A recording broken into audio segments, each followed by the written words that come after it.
Hello dear students, welcome back to our channel new to universe. My name is Sanjay Patel और हमको solve करना है NTA test number 44। तो 45 भी आ चुका है तो उसको इसके जस्ट बाद हम डाल देंगे। ठीक है, थोड़ा गैप लेंगे, उसके बाद उसको भी डाल देंगे। ठीक है, थोड़ा सा लेट हो गया, कुछ प्रॉब्लम हो गई थी। तो चलिए इसको देखते हैं, जल्दी जल्दी देखेंगे हम लोग। तो यहाँ पे पहला क्वेश्चन दिया गया है। ठीक है, एक मैग्नेटिक निडल है। ठीक है, तो इसको किसी अर्थ के हॉरिजॉन्टल मैग्नेटिक फील्ड में रखा गया तो ये 12 ऑसिलेशन करती है पर मिनट कहा गया। ठीक है, और वहां पे अगर एक एक्सटर्नल मैग्नेटिक फील्ड लगा दिया था तो इसका ऑसिलेशन बढ़ के 15 ऑसिलेशन पर मिनट हो जाता है। तो कह रहा है कि अगर पोल को अपोजिट डायरेक्शन में रख दिया जाए, ठीक है, पोल को इंटरचेंज कर दिया जाए, ठीक है, नॉर्थ को साउथ के साथ कर दिया जाए, तो कह रहा था number of oscillation it make, तो कितने ऑसिलेशन बनाएगा। तो नंबर ऑफ ऑसिलेशन से पहले हम टाइम पीरियड निकालेंगे। ठीक है, चलिए शुरू करते हैं। यहाँ पे क्या दिया, 12 ऑसिलेशन दिया, तो सबसे पहले हम टाइम पीरियड निकालें। तो T1 इक्वल टू क्या हो जाएगा, यहाँ पे जितना यहाँ पे टाइम कितना होता है 60 सेकंड होता है 1 मिनट, क्योंकि पर मिनट दिया गया अपान यहाँ पे नंबर ऑफ ऑसिलेशन करोगे तो टाइम पीरियड आ जाएगा यहाँ पे 5। ठीक है, तो ये आ जाएगा 5 सेकंड। और T2 इक्वल टू करोगे तो 60 अपान कितने वाइब्रेशन आया था बाद में 15 आया था। ठीक है, तो 15 इज इक्वल टू यहाँ पे हो जाएगा 4 सेकंड। ये कब आया, जब सिर्फ और सिर्फ मैग्नेटिक फील्ड किसका था, अर्थ का हॉरिजॉन्टल मैग्नेटिक फील्ड था। ये कब आया, जब हमने एक्सटर्नल मैग्नेटिक फील्ड भी यहाँ पे अप्लाई कर दिया V। ठीक है, अर्थ की मैग्नेटिक फील्ड के डायरेक्शन में, तो ये तब आया था। अब आपसे पूछा गया कि अगर पोल को इंटरचेंज कर दिया जाए तो कितने ऑसिलेशन बनेंगे। ठीक है, तो पोल को इंटरचेंज का मतलब है कि VH माइनस V हो जाएगा। ठीक है, तो यहाँ पे हमको देखना है। अब टाइम पीरियड का फॉर्मूला जो होता है T equal to 2 pi I upon MVH होता है। ठीक है, MVH। ठीक है, तो I और M तो यहाँ पे कांस्टेंट रहेंगे। अब देखिए, तो T किसके प्रोपोर्शनल होगा, इनवर्सली प्रोपोर्शनल टू VH। ठीक है, तो यहाँ से हम थोड़ा सा कैलकुलेट करके VH और V की वैल्यू निकाल लेते हैं। तो यहाँ पे क्या करोगे 5/4। ठीक है, टाइम पीरियड कितना है, इसका 5 आया, इसका 4 आया। और जब 5 था तो मैग्नेटिक फील्ड कितना था VH, तो इनवर्स रिलेशन होता है, तो यहाँ पे लिख दो VH। और 4 कब आया, जब VH प्लस V था, तो यहाँ पे रख दो VH प्लस ऑफ V। ठीक है, इसको स्क्वायर करोगे 25/16 आएगा, VH plus V upon VH आएगा। ठीक है, तो यहाँ से जो V की वैल्यू आ जाएगी वो आ जाएगी 9/16 BH के बराबर। ठीक है, अब क्या करना है आपको, अब आपको चाहिए नंबर ऑफ ऑसिलेशन पर मिनट जब ये पोल को हम लोग क्या करते हैं, इंटरचेंज करते हैं। ठीक है, तो इंटरचेंज करोगे तो VH माइनस V हो जाएगा। तो बस अब क्या करना है हमको, तो वो हो जाएगा आपका 60 अपान एक्स। जैसे जितना ऑसिलेशन था उसी से हमने 60 को डिवाइड किया था ना, तो 60 अपान एक्स कर लो यहाँ पे। तो 60 अपान एक्स ऑसिलेशन हम मान लेते हैं। और इसके लिए मैग्नेटिक फील्ड का फॉर्मूला क्या आएगा यहाँ पे, VH माइनस ऑफ V अपान कर दो। यहाँ पे कितने ऑसिलेशन थे 5, तो 5 ऑसिलेशन था, तो V की वैल्यू कितनी थी, VH के बराबर थी। ठीक है, VH हो जाएगा ये। तो ये क्या हो जाएगा 60 अपान 5 या 12 अपान एक्स हो जाएगा। ठीक है, अब क्या करना है, यहाँ पे आपको V की वैल्यू पता है, V की वैल्यू रख दोगे तो यहाँ पे आ जाएगा answer.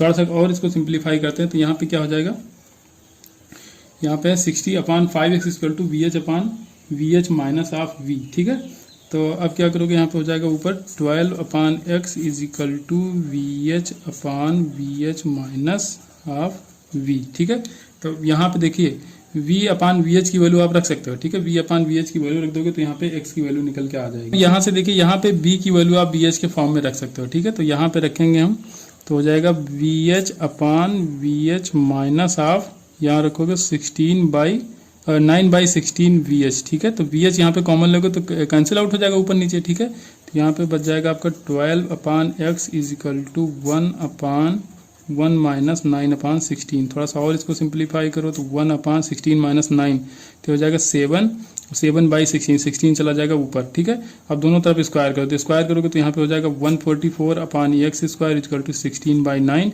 X square equal to क्या आ जाएगा, यहाँ पे देख लेते हैं, एक्स स्क्वायर इजकल टू हो जाएगा 144 इंटू 7 अपान 16। तो 16 को 144 जब कैंसिल आउट करो तो 9 टाइम जाएगा, और 9 इंटू 7 हो जाएगा 63। तो एक्स इजकल टू क्या आ जाएगा, रूट ऑफ 63 के बराबर आ जाएगा। थोड़ा सा लेंदी है क्वेश्चन। ठीक है, बस कैलकुलेशन ही था, इसमें कोई और कॉन्सेप्ट नहीं है कि इसको आसानी से लगाया जा सके, बस इसका यही तरीका है और कोई दूसरा तरीका नहीं है।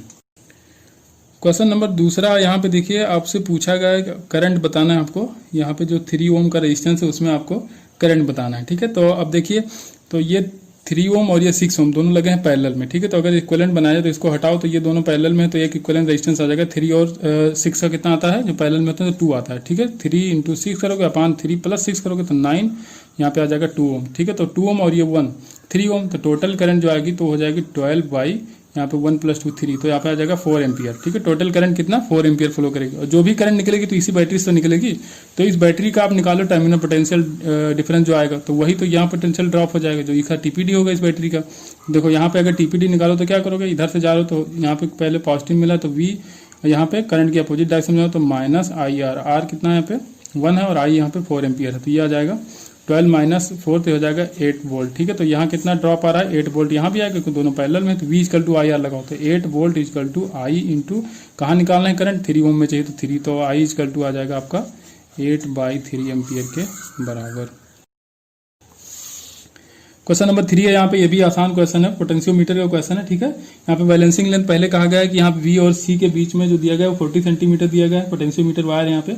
तो बैलेंसिंग लेंथ आपसे पूछा है C और D के बीच में। ठीक है, C और D जब यहाँ पे है तो बैलेंसिंग लेंथ आपको बताना। तो देखिए जो यहाँ पे रेजिस्टेंस कितना आएगा, 10 का यहाँ पे आ जाएगा 5 ओम। ठीक है, तो ये हो जाएगा आपका 5 ओम, ये है 4 ओम और ये है 1 ओम, तो 5, 4, 9 और 1, तो ये हो जाएगा 10, तो 6/10, तो यहाँ पे आ जाएगा 0.6 एम्पियर करंट फ्लो करेगी। ठीक है, इसमें कितना 0.6 एम्पियर करंट फ्लो करेगी।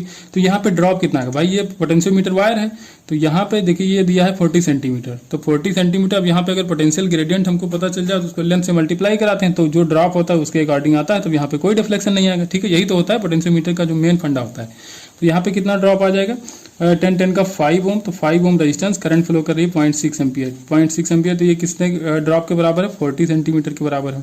अब फिर देखो, अब कहा है कि जब हम क्या करना है, हमको C और D में चाहिए। ठीक है, हाँ कहा गया है कि the balancing length corresponding two point C and D। ठीक है, तो अब यहाँ पे ड्रॉप देखोगे तो यहाँ पे ड्रॉप कितना, 4 एम्पियर का करंट है यहाँ पे। ठीक है, कितना 4 एम्पियर का करंट रेजिस्टेंस है 4 ये, और ये 5 ये आ जाएगा, 10 का 5, तो टोटल ड्रॉप जो यहाँ आएगा जब इस गैल्वेनोमीटर को यहाँ से हटा के यहाँ लगा दोगे, ठीक है, ये गैल्वेनोमीटर यहाँ लगाओगे तो कितना हो जाएगा, तो देखिए ये भी रेजिस्टेंस काउंट करोगे, ये भी काउंट करोगे, तो कितना, ये 5 और ये 4, तो 9 आ जाएगा। तो 9 का ड्रॉप कितना आएगा, 9 इंटू 0.6 इक्वल टू, अब यही ड्रॉप हमको निकालना, हम मान ले रहे हैं कि x डिस्टेंस पे हो रहा है। ठीक है, तो अब देखो, तो अगर इसको सॉल्व करोगे आप, यहाँ से करो इसको डिवाइड, तो 0.6 से 0.6 कैंसिल आउट हो जाएगा, x इज इक्वल टू आ जाएगा यहाँ पे 9, यहाँ जाएगा 40 में मल्टीप्लाई हो जाएगा, और 5 आ जाएगा इसके नीचे, तो 5 8 जा 40 और 8 9 जा कितना हो जाएगा 72, तो यहाँ से टोटल कितना हो जाएगा 72, लेकिन 40 तो पहले से ही था, तो 72 माइनस ये जो 40 पहले से ड्रॉप हो रहा है क्योंकि C और D बताना है आपको ना, तो -40 करोगे तो यहाँ पे 32 सेंटीमीटर आ जाएगा। ठीक है, ये क्वेश्चन आसान होते हैं, इसको करना कोई दिक्कत वाली बात नहीं है। क्वेश्चन नंबर 4 देखिए, क्वेश्चन नंबर 4 यहाँ पे दिया गया है, नंबर ऑफ टर्न्स यहाँ पे देंगे 10, ये कोई कॉइल है। ठीक है, स्क्वायर कॉइल है जिसका साइड लेंथ A है और इसका एंगुलर वेलोसिटी दिया गया ओमेगा, इसको डायगोनल के अकॉर्डिंग इसको घुमाया जा रहा है। ठीक है, और इसमें नंबर ऑफ टर्न्स तो मैंने पहले बता दिया 10 है, तो यहाँ पे इंड्यूस ईएमएफ बताना, तो इंड्यूस ईएमएफ से निकालने से पहले हम क्या करेंगे, यहाँ पे फ्लक्स निकालेंगे, क्योंकि इंड्यूस ईएमएफ के लिए E इक्वल टू NdΦ/dt होता है, माइनस ऑफ NdΦ/dt होता है, तो यहाँ पे VA इक्वल टू क्या हो जाएगा, cos थीटा होता है। ठीक है, तो VA equal to cos theta, cos theta, theta की जगह क्या रख दो, ओमेगा इंटू टी रख दो, ओमेगा क्या है, angular velocity into T, theta क्या होता है, एंगुलर डिस्प्लेसमेंट ही तो होता है, तो ओमेगा इंटू टी भी लिख सकते हैं, तो ये हो जाएगा ओमेगा इंटू टी, तो ये cos, और ये की जगह क्या रख दोगे, A स्क्वायर कर दोगे, इस स्क्वायर कॉइल है ना, तो इसका एरिया क्या हो जाएगा, A स्क्वायर हो जाएगा, तो ये हो जाएगा VA square cos omega T के बराबर। ठीक है, अब इंड्यूस ईएमएफ आपको चाहिए, तो जो E होता है क्या होता है, माइनस ऑफ n की वैल्यू दी है 10 dΦ/dt, तो यहाँ पे d करोगे dt करोगे, और फाई कितना दिया, फाई यहाँ पे दिया है VA square cos omega T. ठीक है, तो -10 di/dt। अब देखिए v कांस्टेंट है, a स्क्वायर भी कांस्टेंट है, ओमेगा cos ओमेगा टी का डिफरेंशिएशन करोगे।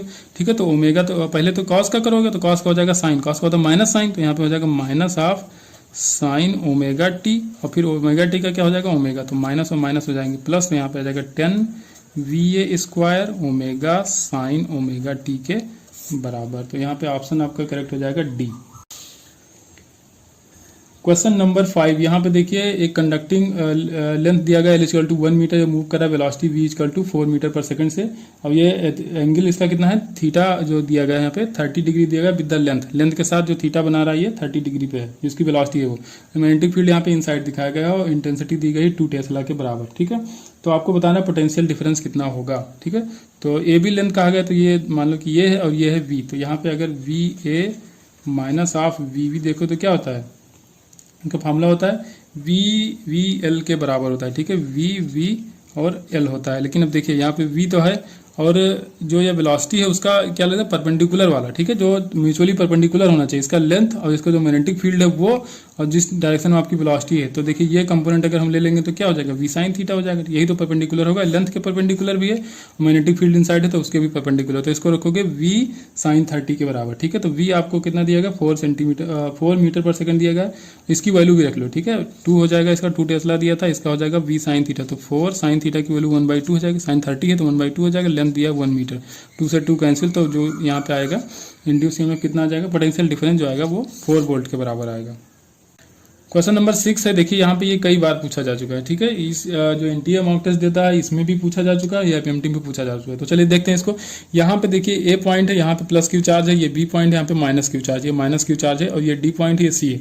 एक पॉजिटिव क्यू चार्ज को सी से लेकर डी तक जाया जाता है, तो पूछा गया वर्क डन कितना होगा, और एक बार कहाँ से सी टू इन्फिनाइट जाया जाता है, तब वर्क डन कितना होगा ये आपको बताना है। तो चलिए पहले हम क्या करेंगे, सी से डी देखेंगे। तो यहाँ पे पोटेंशियल अगर निकालो तो पोटेंशियल देखो, वर्क डन क्या होता है, वर्क डन आपका हो जाएगा Q into change in potential, ठीक है। जो भी पोटेंशियल में चेंज होगा तो वही तो हो जाता है वर्क डन।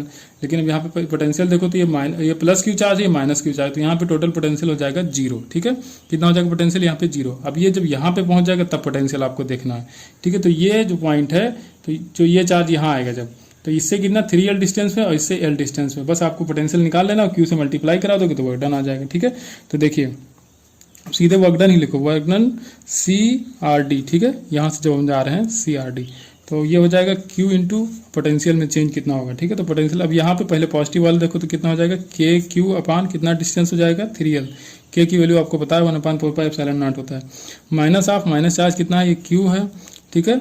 और ये हो जाएगा के, और अपान कितना हो जाएगा, यहाँ से यहाँ की डिस्टेंस है L के बराबर, ठीक है। तो बस अब इसको सॉल्व कर लेना है। तो यहाँ पे अगर कॉमन लेना चाहो तो कॉमन ले लो, ठीक है। कॉमन आ जाएगा आपका के क्यू अपान L कॉमन आ जाएगा, ठीक है। के क्यू अपान L, माइनस के क्यू हमने ले लिया। यहाँ पे जो आपका जो कैपिटल क्यू था वो बाहर ही था, तो यहाँ पे क्या बचेगा, -1/3, यहाँ पे +1 बचेगा, ठीक है, क्योंकि माइनस हमने कॉमन लिया हुआ है, ठीक है। तो अब देखिए दोनों जगह माइनस नहीं रहेगा, क्योंकि पोटेंशियल जुड़ता है, तो यहाँ पे चाहे माइनस रखो या तो यहाँ पे लिख दो, तो इससे कंफ्यूज मत होना। तो यहाँ पे क्या हो जाएगा, ये एलसीएम लोगे 3 आएगा, तो ऊपर हो जाएगा 2/3, ठीक है, ये आ जाएगा 2/3। तो अब इसको क्या करोगे, माइनस के क्यू अपान 3, ऊपर क्या रहेगा 2 रहेगा।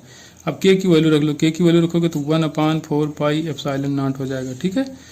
तो यहाँ पे 2 से इसको कैंसिल आउट करोगे तो ये हो जाएगा 2 टाइम जाएगा, तो यहाँ पे हो जाएगा 6, तो यहाँ पे हो जाएगा माइनस ऑफ क्यू अपान 6πε0 के बराबर यहाँ पे, और एल भी रहेगा, एल कहाँ गया, ये एल भी तो था।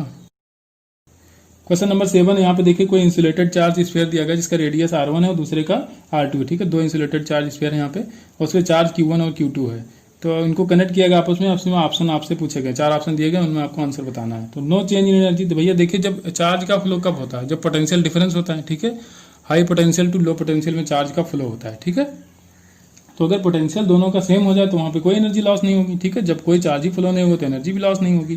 तो ठीक है, दोनों का पोटेंशियल क्या हो जाए, या तो सेम हो जाए। तो पोटेंशियल सेम होने के लिए क्या करना पड़ेगा आपको, के Q1 अपान R1, ठीक है, इजकल टू के Q1 रहेगा यहाँ पे के Q2 अपान R2, या के और के कैंसिल आउट कर दो तो यहाँ पे क्या हो जाएगा, Q1 R2 is equal to R1 Q2, ठीक है। यहाँ से भी देख सकते हो। तो लास्ट ऑप्शन यहाँ पे कहा गया है, a decrease in energy of the system unless, ठीक है, अनलेस मतलब जब ये नहीं होगा, तो जब ये कब नहीं होगा, पोटेंशियल सेम नहीं होना चाहिए, तो पोटेंशियल सेम नहीं होगा तभी यहाँ पे एनर्जी में क्या होगा, लॉस होगा। तो एनर्जी कब डिक्रीज होगी, जब इनका पोटेंशियल जो यहाँ पे पोटेंशियल होगा वो सेम नहीं होगा तब। क्वेश्चन नंबर 8 है, यहाँ पे देखिए 4 कोऑर्डिनेट दिए गए हैं, ठीक है, इनकी पोजीशन भी बताया गया है, और आपसे पूछा गया जो यहाँ पे फोर्स लगेगा मैग्नेटिक फोर्स, तो वो किस डायरेक्शन में होगा, ठीक है। The magnetic force exerted on the wire eight position, यहाँ पे जो पोजीशन दिया गया -a,0, तो उस पर उसकी डायरेक्शन बताना है, ठीक है, यहाँ पे फोर्स बताना है। तो अब एक तरीका तो ये है कि भाई सारा कुछ कैलकुलेट किया जाए, इस वायर की जो वजह से यहाँ पे मैग्नेटिक फील्ड उसको देखना पड़ेगा, इसकी वजह से, इसकी वजह से, तीनों वायर की वजह से यहाँ पे मैग्नेटिक फील्ड देखेंगे, फिर फोर्स निकलेगा। लेकिन अगर सिर्फ डायरेक्शन आपसे पूछा गया तो क्यों कैलकुलेट करोगे मैग्नीट्यूड। तो आप देखिए, आपको पता है कि अगर करंट की डायरेक्शन सेम होती है तो फोर्स ऑफ अट्रैक्शन लगता है वायर्स के बीच में, पैरेलल वायर जब होते हैं तो उनके बीच फोर्स ऑफ अट्रैक्शन लगता है। तो यहाँ पे आउटवर्ड करंट दिखाया गया चारों पॉइंट में, तो यहाँ पे क्या होगा, ये फोर्स ऑफ अट्रैक्शन लगेगा, इधर भी क्या लगेगा, फोर्स ऑफ अट्रैक्शन, और सेम फोर्स लगेगा, क्योंकि यहाँ पे डिस्टेंस जो होगी वो सेम होगी, ए है और माइनस ए, ठीक है। तो माइनस तो डायरेक्शन दिखा रहा है, बाकी यहाँ पे जो मैग्नेट्यूड होगा वो तो सेम ही होगा, ठीक है। और ये क्या होगा, ये तो इधर ही लगेगा, क्योंकि यहाँ भी अट्रैक्शन फोर्स लगेगा। तो नेट जो फोर्स आएगा आपका, ठीक है, तो नेट फोर्स किधर आएगा, इसका भी रिजल्टेंट, इन दोनों फोर्स का रिजल्टेंट यहीं आएगा, ठीक है। तो जो नेट फोर्स होगा आपका एक्स एक्सिस की तरफ ही होगा, ठीक है, जो नेट फोर्स होगा आपका वो एक्स एक्सिस की तरफ ही लगेगा। क्वेश्चन नंबर 9 आपको दिया गया, यहाँ पे एक प्रोटॉन है, एक न्यूट्रॉन है, एक अल्फा पार्टिकल है, ठीक है, इनको सेम काइनेटिक एनर्जी से किसी मैग्नेटिक फील्ड में एंटर कराया जाता है। तो रेशियो ऑफ रेडियाई आपको बताना है। तो रेशियो ऑफ रेडियाई जब क्या होता है, mb अपान क्यू बी होता है। ठीक है, तो mb की जगह जो मोमेंटम होता है उसकी जगह हमने √2mk लिख दिया। ठीक है, काइनेटिक एनर्जी के फॉर्म में लिख दिया। तो अब यहाँ पे देखिए मैग्नेटिक फील्ड आपसे कहा गया भाई फिक्स मैग्नेटिक फील्ड है, तो जो b होगा वो हो जाएगा यहाँ पे कांस्टेंट। ठीक है, और काइनेटिक एनर्जी सेम कह दिया गया तो वो भी कांस्टेंट। तो जो r होगा वो डायरेक्टली प्रोपोर्शनल टू √m होगा, इनवर्सली प्रोपोर्शनल टू e होगा। तो अब देखिए rp मतलब अगर प्रोटॉन की बात की जाए तो प्रोटॉन का मास कितना होता है mp। ठीक है, प्रोटॉन का मास mp लिखो और चार्ज कितना होता है एक इलेक्ट्रॉन के बराबर।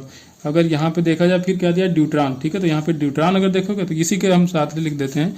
तो ड्यूट्रॉन में 2 प्रोटॉन मास के बराबर होता है, चार्ज तो प्रोटॉन के बराबर होता है, ये हो जाएगा आपका ड्यूट्रॉन। और यहाँ पे अल्फा पार्टिकल दिया गया। ठीक है, तो अल्फा पार्टिकल के क्या करोगे, अल्फा पार्टिकल का जो मास होता है वो 4 गुना होता है प्रोटॉन का। तो 4mp अपान जो चार्ज होता है वो 2 इलेक्ट्रॉन के बराबर होता है। तो इलेक्ट्रॉन इलेक्ट्रॉन इलेक्ट्रॉन तीनों में कैंसिल आउट हो जाएगा। 4 को यहाँ स्क्वायर रूट के बाहर लाओगे तो 2 आएगा, तो ये 2 कैंसिल, तो mp बचेगा।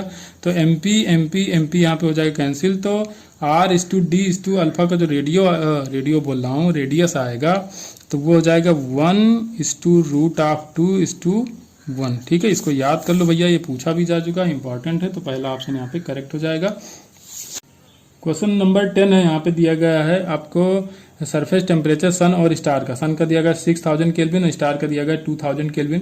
और जो एनर्जी इमिट होती है वो स्टार की जो एनर्जी है वो 10,000 टाइम ऑफ द सन है। ठीक है, तो यहाँ पे रेशियो ऑफ रेडियाई बताना है दोनों का, स्टार और सन का। ठीक है, तो अगर एनर्जी ऑफ स्टार की बात की जाए तो 4πr²। ठीक है, तो r² r स्टार का स्क्वायर करोगे इंटू टेम्परेचर कितना दिया गया 2000 केल्विन। ठीक है, इसकी पावर 4 कर दोगे, सिग्मा करोगे तो सिग्मा दोनों तरफ कैंसिल आउट हो जाएगा, लिखो ना लिखो कोई मतलब नहीं है। 4πr²। ठीक है, ये हो जाएगा सन का रेडियस इंटू सन के सरफेस का टेम्परेचर यहाँ पे 6000 केल्विन की पावर 4। यहाँ पे कितना टाइम्स है ये जो आपका सन का जो स्टार का जो एनर्जी वो 10,000 टाइम, तो 10 की पावर 4 टाइम्स है सन के, तो यहाँ पे 10 की पावर 4 से मल्टीप्लाई करा ले रहे हैं। अब 4π यहाँ पे हो जाएगा कैंसिल, तो स्टार का रेडियस अपान सन का रेडियस का स्क्वायर हो जाएगा। और दूसरी तरफ यहाँ पे क्या बचेगा 6000, 2000 इस तरफ चला आएगा तो हो जाएगा 2000 की पावर 4 इंटू 10 की पावर 4। ठीक है, यहाँ से 0 0 0 0 0 कैंसिल आउट हो जाएगा। यहाँ पे RS अपान R जब करोगे आप तो यहाँ पे 2 3 जा 6, तो यहाँ पे जब स्क्वायर रूट यहाँ से हटाओगे, ठीक है, ये इधर स्क्वायर है, दूसरी तरफ लाओगे तो यहाँ 2/2 हो जाएगा, 2 हो जाएगा, तो यहाँ पे बचेगा 2 3 जा 6 और यहाँ पे 2 2 जा 4, तो 3 की पावर 2 तो हो जाएगा 9 इंटू यहाँ पे क्या हो जाएगा 10 की पावर 2 तो हो जाएगा 100। ठीक है, तो यहाँ पे हो जाएगा 900, ये 900:1। ठीक है, तो radius of star upon radius of sun equal to आ जाएगा 900:1 के बराबर। क्वेश्चन नंबर 11 है, देखिए यहाँ पे एक साइकिल दी गई। ठीक है, ABCD साइकिल दी गई है, तो ABCDA as shown in the figure. तो कह रहा है कि अगर नेट हीट जो सप्लाई किया गया इसको तो ये 5 जूल के बराबर। तो work done in the process पूछा गया C2A आपसे नेट वर्क डन पूछा गया है। तो देखिए साइक्लिक प्रोसेस में जो आपकी इंटरनल एनर्जी में जो चेंज होता है वो होता है 0 के बराबर, मतलब कोई इंटरनल एनर्जी में चेंज नहीं होता। तो जो Q दोगे वो W में चेंज हो जाएगा। फ्लॉट लगाओ तो Q इक्वल टू क्या होता है W+U होता है, लेकिन U यहाँ पे 0 हो जाएगा तो Q क्या हो जाएगा डायरेक्टली W के बराबर हो जाएगा। ठीक है, तो अब देखिए Q आपने कितना दिया हुआ है 5 जूल, तो Q इक्वल टू क्या करोगे WAB। ठीक है, जो WAB है plus WVC plus W of VC, हाँ WAB WVC WCA। अब देखिए Q इक्वल टू Q कितना दिया आपने 5 जूल के बराबर दिया हुआ है। ठीक है, अब WAB आपको देखना है, WAB तो यहाँ पे क्या है, कहाँ से कहाँ जा रहे हो आप, 10 से जा रहे हो, यहाँ पे आपको वॉल्यूम एक्सिस पे देखना होता है वर्क डन। कहाँ देखते हैं वॉल्यूम एक्सिस पे, अगर पीवी ग्राफ का हम एरिया ले लें तो वो वर्क डन आ जाता है। ठीक है, तो यहाँ से देखोगे तो ये हो जाएगा आपका, यहाँ पे कितना डिफरेंस आएगा 2 1 का आएगा और यहाँ पे 10 है तो 10 × 1 तो यहाँ पे आ जाएगा 10 जूल के बराबर प्लस WVC। अब VC देखिए कांस्टेंट वॉल्यूम पे कोई वर्क डन नहीं होते, हो जाएगा 0 और WCA तो आपको कैलकुलेट ही करना है। तो WCA इक्वल टू हो जाएगा 5 - 10 मतलब 5 जूल के बराबर, माइनस ऑफ 5 जूल के बराबर। ठीक है, ये देख लेना, ये जो आपका WAB है तो ये 10 कैसे आया। यहाँ पे क्या करते हैं हम लोग, जो पीवी ग्राफ दिया होता है तो पीवी ग्राफ का एरिया निकालते हैं, उसी से वर्क डन आता है, लेकिन एरिया ऑन वॉल्यूम एक्सिस निकालना होता है, ये ध्यान रखना। तो वॉल्यूम एक्सिस ये वाला है, तो यहाँ पे ये भी देखना है, तो ये पूरा एरिया आपको निकालना पड़ेगा। क्वेश्चन नंबर 12 है, यहाँ पे गैस का मिक्सर दिया गया, 2 मोल ऑक्सीजन दिया गया, 4 मोल आर्गन गैस दिया गया, टेम्परेचर T पे। ठीक है, तो आपको बताना total internal energy of the system. तो एनर्जी U का फॉर्मूला होता है F/2 nRT। ठीक है, RT, ठीक है। तो अब देखिए 2 मोल दिया गया यहाँ पे ऑक्सीजन, तो ठीक है। तो ऑक्सीजन के जो डिग्री ऑफ फ्रीडम होता है 5 होता है क्योंकि डायटोमिक है, बाई 2 यहाँ पे 2 मोल दिया गया इंटू RT प्लस आर्गन दिया गया 5 मोल। आर्गन मोनोटॉमिक गैस, तो यहाँ पे जो डिग्री ऑफ फ्रीडम होगा 3 के बराबर होगा इंटू 4 मोल दिया है और RT 2 2 जा 4, 2 से 2 कैंसिल, तो यहाँ पे 5 RT प्लस 6 RT, तो टोटल हो जाएगा 11 RT। ये नीट 2019 का क्वेश्चन है, ठीक है, 2019 का क्वेश्चन है। क्वेश्चन नंबर 13 है जो एक्सपेंड करिए एडियाबेटिकली एट कांस्टेंट प्रेशर, ठीक है। यहाँ पे दिया गया है जो टी है वो inversely proportional to root of B है, तो सीपी अपॉन सीबी की वैल्यू मतलब गामा पूछा गया आपसे। तो T inversely proportional to root of B दिया है, तो इसको ऐसे भी लिख सकते हो टी वी की पावर 1/2 इक्वल टू कांस्टेंट लिख सकते हो, ठीक है। तो यहाँ पे जब एडियाबेटिक कंडीशन होती है तो टी वी का जो फॉर्मूला होता है तो टी वी की power gamma -1 equal to constant होता है, गामा -1 इक्वल टू कांस्टेंट होता है एडियाबेटिक कंडीशन में। तो यहाँ पे क्या दिया है, टी की पावर तो 1 है, वी की पावर 1/2 है, और जो मेन होता है वो गामा -1 होता है। तो गामा -1 की जगह कितना लिखा है, 1/2 लिखा है। तो गामा इक्वल टू मान सकते हो आप 1/2 प्लस 1, ठीक है। तो यहाँ पे हो जाएगा 3/2, तो ये गामा की वैल्यू आ जाएगी 1.5। गामा तो डायरेक्टली पूछा नहीं गया था, यहाँ पे सीपी अपॉन सीबी पूछा गया था जो गामा ही होता है, तो यहाँ पे बी ऑप्शन करेक्ट हो जाएगा। क्वेश्चन नंबर 14 यहाँ पे देखिए 2 रॉड दिए गए जिसका लेंथ L और 2L के बराबर, coefficient of linear expansion L alpha और 2 अल्फा दिया गया दोनों का, और करें इनको कनेक्ट करके एक दूसरी रॉड बनाई जा रही है जिसका लेंथ हो जाएगा 3L के बराबर। भाई L और 2L जोड़ोगे कितना हो जाएगा, 3L हो जाएगा। तो average coefficient of linear expansion आपसे पूछा गया, तो बस इसमें कुछ नहीं करना, जो चेंज हो रहा है उसी चेंज को जोड़ दो और फिर टोटल चेंज को उसके बराबर कर दो। तो टोटल चेंज हम मान ले रहे हैं कि डेल्टा L होता है। अब पहले वाले में चेंज मान लो डेल्टा L1 और दूसरे में डेल्टा L2 होता है। तो डेल्टा L, अब इसकी जगह क्या लिखोगे, alpha equivalent plus total length कितना है 3L और चेंज इन टेम्परेचर, तो चेंज इन टेम्परेचर दोनों में बराबर ही होगा, ठीक है। तो टोटल टेम्परेचर जो चेंज हो रहा है वही टेम्परेचर इसमें भी चेंज होगा जब ऐड करोगे तब भी, ठीक है। तो आप देखिए, अब इसका दिया था अल्फा, L1 का क्या दिया था अल्फा, और लेंथ इसका है L, और यहाँ पे टेम्परेचर डेल्टा T, प्लस यहाँ पे 2 अल्फा दिया था दूसरे वाले रॉड का, और जो लेंथ थी इसकी 2L के बराबर थी इंटू डेल्टा T, ठीक है। क्या करोगे यहाँ पे डेल्टा T करोगे, ये हो जाएगा डेल्टा T, डेल्टा T और डेल्टा T हो जाएगा कैंसिल, L और L भी कैंसिल आउट हो जाएगा, ठीक है। तो यहाँ पे जो अल्फा इक्विवेलेंट बचेगा, ठीक है, 3 अल्फा इक्विवेलेंट इक्वल टू हो जाएगा, यहाँ पे क्या बचा अल्फा प्लस 2 और 2 जब 4, ये 5 अल्फा हो जाएगा, ठीक है। तो यहाँ पे बचेगा 5 अल्फा, तो अल्फा इक्विवेलेंट जो आ जाएगा 5 अल्फा बाई 3 के बराबर आएगा। क्वेश्चन नंबर 15 है, यहाँ पे आइस पॉइंट दिया गया है, ठीक है। मरकरी थर्मोमीटर है, कितना कहा गया 80 डिग्री और 10 डिग्री यहाँ पे मार्क है। At the temperature on the centigrade scale the reading of the thermometer will be 59, ठीक है। आपसे पूछा गया कि यहाँ पे सेंटीग्रेड में टेम्परेचर कितना होगा, कि जो यहाँ पे आपका आइस पॉइंट हो कितना मेजरमेंट हो 59 डिग्री हो, तो ठीक है। तो यहाँ पे कोई भी टेम्परेचर x मान लो, ये होता है माइनस ऑफ आइस पॉइंट, और यहाँ पे होता है boiling point minus ice point, ठीक है। या हायर जो वैल्यू दी जाती है वो रखी जाती है यहाँ पे, तो ये higher minus lower equal to degree centigrade में टेम्परेचर TC मान सकते हो आप अपॉन 100 के बराबर होता है, ठीक है। एक्स की वैल्यू आपको कितनी दी गई 59 दी गई, तो 59 माइनस 10 करोगे तो यहाँ पे आ जाएगा 49, सीधे रखो 49, 80 माइनस 10 करोगे तो यहाँ पे आ जाएगा 70, यहाँ पे आ जाएगा TC अपॉन 100 के बराबर, ठीक है। तो 7 10 जा कितना हो जाएगा 70, 7 7 जा 49, ठीक है। तो अब यहाँ से 1 0 से 0 कैंसिल आउट करो तो TC इज इक्वल टू यहाँ पे 7 इंटू 10 दैट इज 70 डिग्री के बराबर है, 70 डिग्री सेल्सियस के बराबर आ जाएगा। क्वेश्चन नंबर 16 यहाँ पे एक वायर दिया गया जिसका लेंथ 4 मीटर है, ठीक है। मास 0.2 kg के बराबर दिया गया, इसको हॉरिजॉन्टली रखा गया है, और यहाँ पे ट्रांसवर्स पल्स जनरेट होती है, ठीक है। इसको प्लकिंग करके यहाँ पे एक वेव जनरेट की गई है, ठीक है। और यहाँ पे नंबर ऑफ ट्रिप्स आपसे बताएगा 4 ट्रिप, ठीक है। 4 ट्रिप यहाँ पे बताएगा, ये कितने सेकंड में पूरा करती है, इसको 0.8 सेकंड में पूरा करती है। टेंशन आपको बताना है कि उस जो रस्सी है उसमें टेंशन कितना होगा, ठीक है। तो पहले हम निकालते हैं यहाँ पे कि कितना डिस्टेंस ट्रेवल करेगी। तो 4 ट्रिप है, तो पहले लिखो 4 इंटू ट्रिप, एक ट्रिप में जाएगी उतना आएगी भी, तो इंटू 2 करोगे, और लेंथ आपको कितना दिया गया 4 मीटर दिया गया, ठीक है। तो टोटल यहाँ पे कितना डिस्टेंस कवर करना पड़ेगा, 4 2 जा 8 4 जा 32, ठीक है। तो 32 यहाँ पे चलना पड़ेगा, मीटर के बराबर आ जाएगा। अब यहाँ पे वेलोसिटी निकालो, तो वेव की वेलोसिटी, तो वेलोसिटी इक्वल टू क्या होता है डिस्टेंस अपॉन टाइम होता है, ठीक है। तो velocity equal to distance upon time, distance चलना है 32 मीटर और टाइम आपको दिया गया 0.8, तो यहाँ पे पॉइंट हटाओ ऊपर 0 आ जाएगा, तो यह आ जाएगा 40 मीटर पर सेकंड, ठीक है। आगे वेलोसिटी, वेलोसिटी इक्वल टू क्या होता है T/m, ठीक है।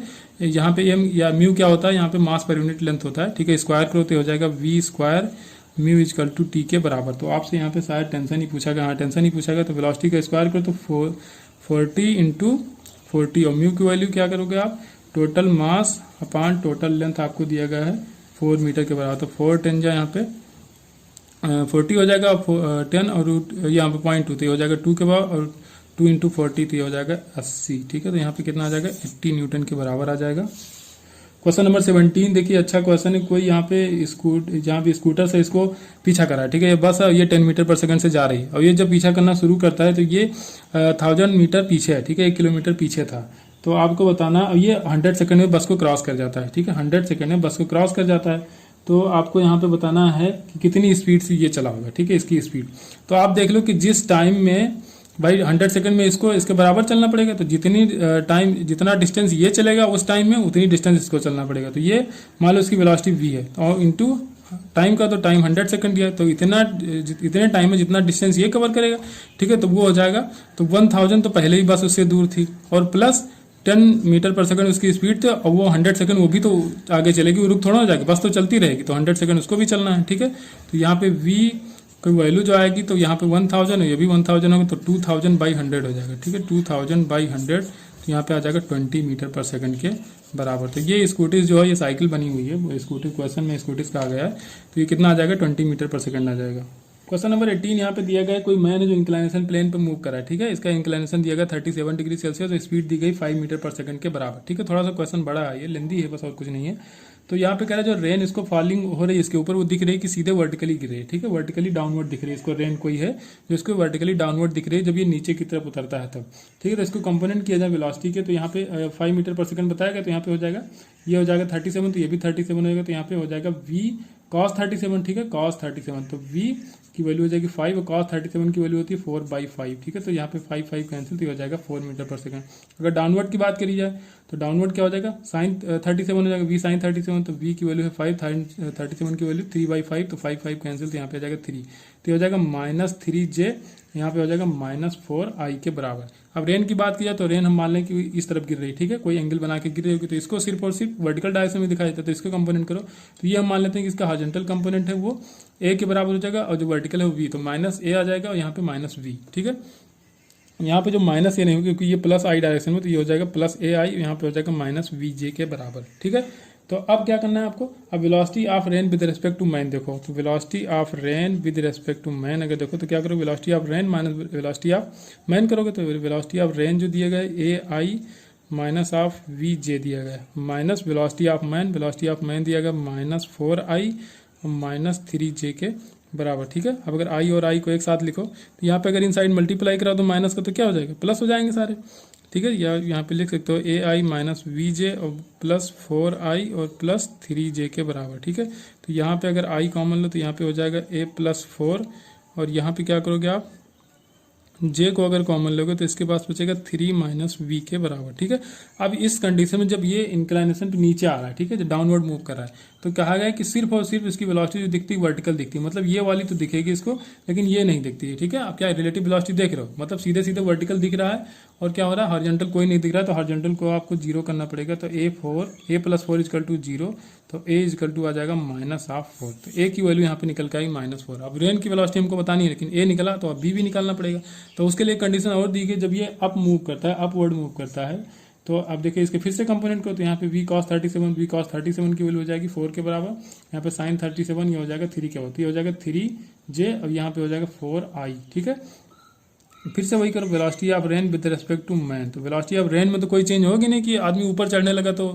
बदल जाएगी, उसकी डायरेक्शन जो हमने मान रखा है वही रहेगा। ठीक है, तो ये आ जाएगा आपका ai -vj और माइनस अब देखिए ये चेंज होगा, ये दोनों चेंज हो गए, तो यहाँ पे आ जाएगा 4i + 3j के बराबर। ठीक है, अब i वाले कंपोनेंट एक साथ रखना है तो i रखो बाहर, यहाँ पे हो जाएगा a -4 और देखिए यहाँ पे अगर i को माइनस को इन साइड मल्टीप्लाई कराओ तो ये भी माइनस ही आ जाएगा। ठीक है, तो यहाँ पे j को अगर बाहर लिखोगे आप, j कंपोनेंट को अगर बाहर लिख रहे हो तो यहाँ पे हो जाएगा -v और ये इनसाइड मल्टीप्लाई हो जाएगा तो -3। ठीक है, अब क्या करना है, अब इस कंडीशन में कहा गया जो एंगल दिखाई देता है वेलोसिटी इसका रेन का, वो दिखाई देता है आपका tan θ = 7/8। हाँ ठीक है, तो tan θ क्या दिखाई देता है 7/8, तो 7/8 अब इक्वल टू क्या हो जाएगा j component upon i component. ठीक है, तो j कंपोनेंट यहाँ पे है -v -3 अपान a -4। ठीक है, बस इसको सॉल्व कर लो आपका आंसर आ जाएगा, तो यहाँ पे हो जाएगा 7a - 28 इक्वल टू हो जाएगा -8v - 32। ठीक है,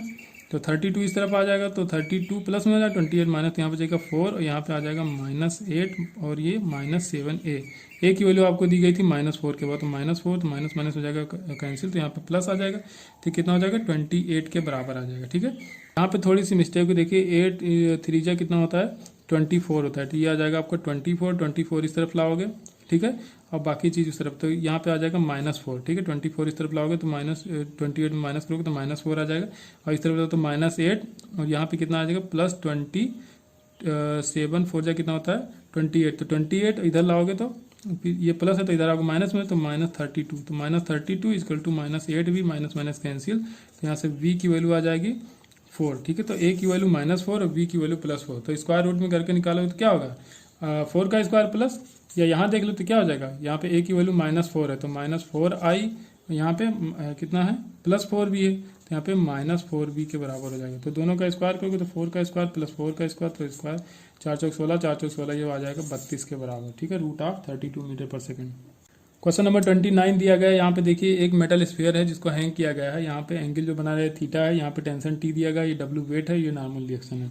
तो देखिए आपसे कहा गया, अब देखिए ऑप्शन 4 दिए गए, इसमें 4 पॉइंट है, इसमें बताना कौन कौन से सही है। तो पहला पॉइंट है n + t + w = 0। ठीक है, वेक्टर दिया गया, तो देखिए जब यहाँ पे इक्विलिब्रियम कंडीशन में होगा तो जो नेट फोर्स होना चाहिए वो 0 होता है। भाई इक्विलिब्रियम में क्या होता है, नेट फोर्स 0 होता है। नेट फोर्स है क्या यहाँ पे, W नीचे लग रहा है, नॉर्मल रिएक्शन और ये जो टेंशन है, तो तीनों तो हैं, तो तीनों का जो एडिशन होगा वो हो जाएगा 0। तो t vector n vector plus w vector ये हो जाएगा 0 के बराबर, तो ये तो एकदम सही हो गया। ठीक है, तो पहला पॉइंट यहाँ पे सही है। दूसरा पॉइंट दिया t² = n² प्लस w², तो भैया देखिए तीनों एक तरह का फोर्स ही तो लगा रहे हैं। ठीक है, नॉर्मल रिएक्शन भी एक तरह का फोर्स होता है, नॉर्मल फोर्स, ठीक है, टेंशन भी फोर्स और w भी फोर्स। तो देखो यहाँ से पाइथागोरस थ्योरम आप लगा सकते हो, तो ये हो जाएगा नॉर्मल रिएक्शन कौन बैलेंस कर रहा है, ये वाला पार्ट, तो ये हो जाएगा आपका, ठीक है, n हो जाएगा। अब w नीचे की तरफ वाला, तो ये इसको w मान सकते हो, ये हो जाएगा t। तो यहाँ पे क्या करोगे, t का स्क्वायर करोगे तो n² + w² के बराबर नहीं हो जाएगा, तो यहाँ से b ऑप्शन भी करेक्ट हो जाएगा। c यहाँ पे नहीं हो सकता कि टेंशन का सीधे सीधे आप जोड़ के नॉर्मल रिएक्शन + w कर सकते हो, ये गलत हो जाएगा।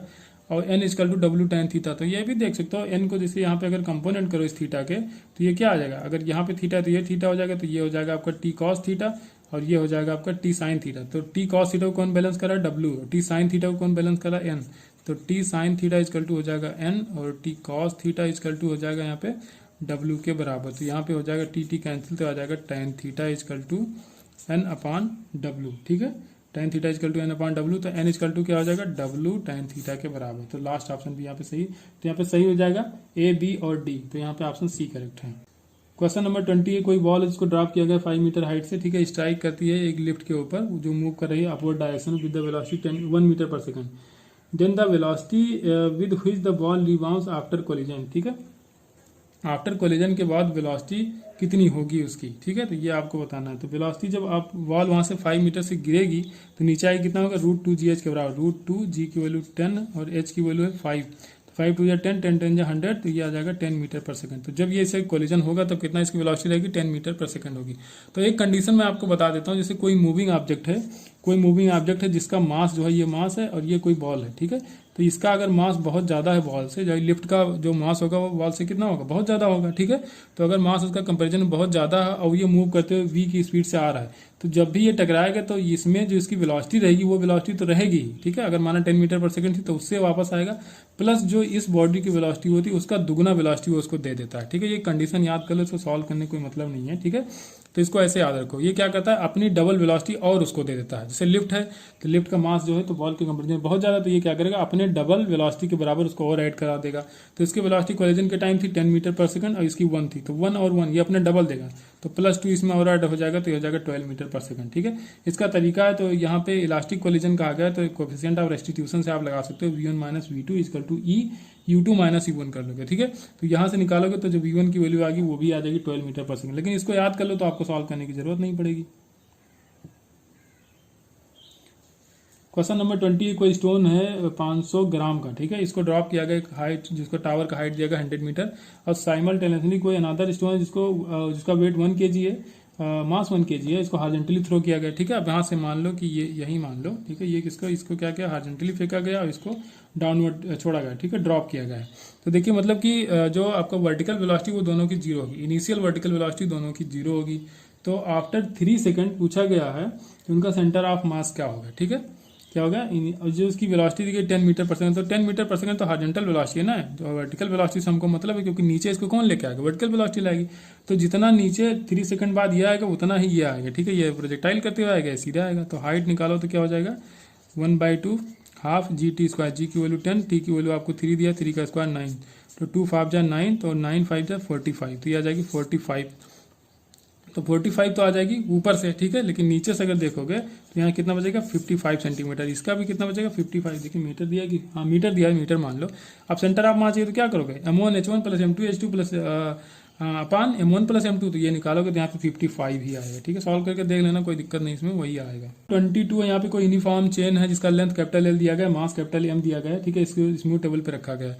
अब देखिए इसका L/3 पार्ट जो है वो हैंग कर रहा है, ठीक है, तो आपको बताना है कितना वर्क लगेगा इसको पूरा टेबल पे लाने के लिए। तो mgh के बराबर लगेगा, m कैसे निकालोगे, मास पर unit length into total length करना पड़ेगा।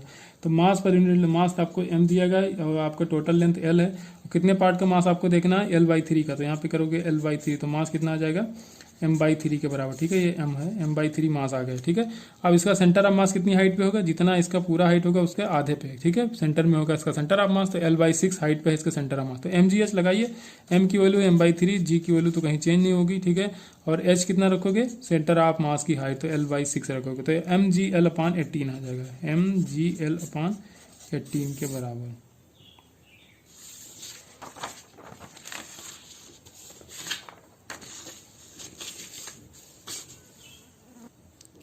क्वेश्चन नंबर 23 है, यहाँ पे कहा गया कोई बॉडी है जिसका मास m kg दिया गया है, कोलाइड करती है elastically with the another body जो रेस्ट में है, continuous to move original direction, ये ओरिजिनल डायरेक्शन मूव करती है with the velocity half of the original velocity. Collision के बाद इसकी वेलोसिटी जो होती है वो आधा हो जाती है, तो mass of the target body आपको बताना है, ठीक है। तो अब देखिए एक तरीका तो है काइनेटिक एनर्जी में लॉस देख के उसके बाद हम लोग निकाल सकते हैं, ठीक है, और दूसरा तरीका ये अगर फार्मूला आपको याद हो, ठीक है, ये v1 इक्वल टू जो फार्मूला होता है m1 माइनस m2 अपान m1 plus m2 u1 plus 2m2 अपान m1 plus m2 into u2। तो u2 देखिए जो इनिशियल वेलोसिटी दूसरे बॉडी का दिया गया था वो था 0, तो ये पूरा टर्म ही हो जाएगा 0, क्योंकि भाई u 0 और इसमें मल्टीप्लाई हो रहा है तो ये हो जाएगा 0।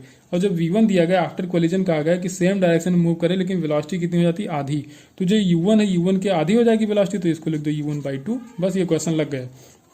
m1 माइनस m2 अपान m1 प्लस m2 करोगे, यहाँ पे है u1 और u1 हो जाएगा कैंसिल, बस यहाँ पे क्या करोगे m1 की वैल्यू m दिया गया है प्लस m2 आपको निकालना ही है, यहाँ पे जाएगा 2m1 की वैल्यू फिर से m रख दो और माइनस 2m2 के बराबर, ठीक है।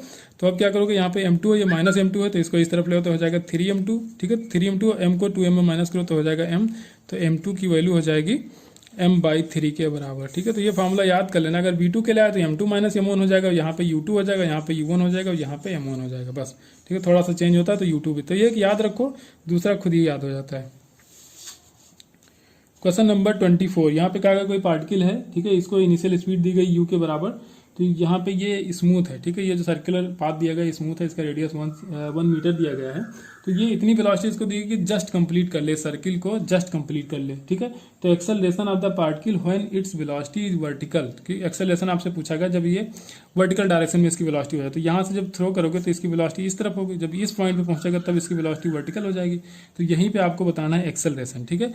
तो अब पार्टिकल को जस्ट कंप्लीट करने के लिए सर्कुलर पाथ में जो वेलोसिटी की जरूरत होती है रूट ऑफ 5rg के बराबर होता है, ठीक है। सर्कुलर मोशन आपने पढ़ा होगा, नहीं पढ़ा तो सर्कुलर वर्टिकल सर्कुलर मोशन में मैंने बताया था सब कैसे चेंज होता है, तो ये हो जाएगा 5gr के बराबर, ठीक है, ये 5gr के बराबर होता है। अब यहाँ पे जो टेंशन होता है, टेंशन हो जाता है 6mg के बराबर, ठीक है।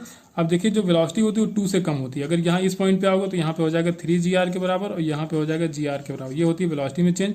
टेंशन देखोगे तो 3 से कम होता है, यहाँ पे कितना हो जाएगा 3mg हो जाएगा टेंशन, और यहाँ पे कितना हो जाएगा 0, यहाँ पे जब जस्ट कंप्लीट करोगे ना तो यहीं पे पहुंच के टेंशन हो जाता है 0 के बराबर, ठीक है। तो अब देखिए आपको चाहिए एक्सेलरेशन, ठीक है, तो एक्सेलरेशन जो mv²/r, ठीक है, वो कौन प्रोवाइड कराएगा, यही जो टेंशन होगा, तो उसके बराबर कर दो, आपका आंसर आ जाएगा, ठीक है। तो क्या करना है आपको, जो AC होगा, ठीक है, सिर्फ एक्सेलरेशन चाहिए, तो AC की वैल्यू क्या करोगे, AC की वैल्यू क्या होगी v²/r कर दोगे, तो v²/r इक्वल टू ये किसके बराबर हो जाएगा, तो यहाँ पे 3g हो जाएगा, ठीक है, या mv²/r करोगे तो फोर्स हो जाएगा, तो ये किसके बराबर हो जाएगा 3mg के बराबर, तो 3mg करोगे, लेकिन एक्सेलरेशन चाहिए तो m हटा दो, तो m यहाँ से हटेगा तो यहाँ से भी हट जाएगा, तो v²/r इक्वल टू 3g, तो v इक्वल टू, तो ये तो हमने निकाल ही दिया 3rg के बराबर हो जाएगा, ठीक है। तो AC जो आएगा आपका AC, तो AC यहाँ पे कितना आ जाएगा तो AC की वैल्यू 3G के बराबर आ जाएगी, ठीक है, क्योंकि इसके बराबर ही तो हो रहा है, V² जो हो जाएगा 3G के बराबर, तो AC हो जाएगी 3G, और जो टेंजेंशियल एक्सेलरेशन होगा वो नीचे की तरफ लगेगा, वो तो G होगा, तो ये हो जाएगा आपका AC, ये हो जाएगा 80। तो टोटल एक्सेलरेशन की बात की जाए तो 80 का स्क्वायर प्लस AC का स्क्वायर, तो AC का स्क्वायर 3G का स्क्वायर हो जाएगा 9G का स्क्वायर, और प्लस 80 का स्क्वायर मतलब G का स्क्वायर, तो G ले लो बाहर और यहाँ पे अंदर √10 बच जाएगा, तो G √10 के बराबर आ जाएगा, ठीक है। ये याद कर लेना भैया, ये बहुत इंपॉर्टेंट है। ये 2016 में तो ऐसे सेम पूछ लिया गया था कि यहाँ पे कितनी वेलोसिटी होनी चाहिए, और उससे पहले भी पूछा गया।